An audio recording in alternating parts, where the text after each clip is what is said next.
got a couple of deals off eBay. This one here, a combo, and this one here, AM4.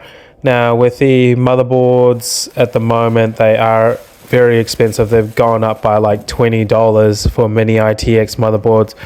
So any opportunity that I can have to find cheaper mini ITX parts, I will go ahead and do it. And I do want to build a budget mini ITX for my next project. So this is the specs here. Look, it's not going to be running any AAA titles, but this would be a good little banger PC for, I don't know, first-person shooters. And it did come with these Wi-Fi antenna as well, which is pretty sick.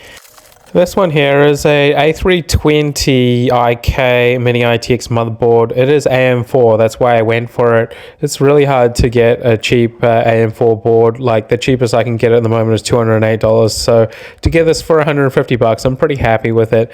I don't even think they make the A320i anymore, but the fact that it is AM4 and it is mini ITX, it will become a great build, especially with, say, like a 3060 and a Ryzen 5600. And I will throw this in a little 5-liter case as well. That would be pretty sick. So I'm looking forward to piecing together another build using this board, as well as the budget combo as well.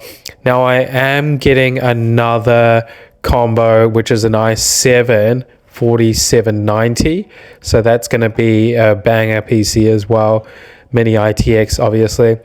Now the good thing is with this combo I can actually test it right away. So I put in the Wi-Fi modules and proceeded to get all my plugs in line. The great thing with this chip is it has onboard graphics, which is fantastic because I don't need to throw in a graphics card myself. And then I am using this SF600 Corsair power supply. Now I was going to sell that power supply, but it is actually really hard to get cheaper SF style power supplies at the moment, and power supplies are actually pretty expensive at the moment, so I'm going to hold on to this one. Anyway, in goes a 24 pin and in goes the 8-pin CPU. Now this motherboard is so old school, it's got like the 8-pin CPU right smack bang in the middle of the motherboard instead of the top, so that's going to be interesting in terms of like cable management, but we'll figure something out. So then we do the old trippy pin trick to power it on. So I get a trusty screwdriver and I trip both pins for the power, and then we get hopefully a boot.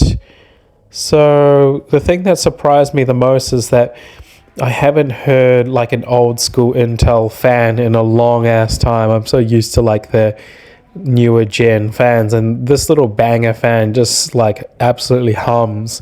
It was quite interesting. I couldn't believe at like we used to have computers with fans like this, but I don't know. I might actually just stick with the stock fan in this situation just to keep the cost down.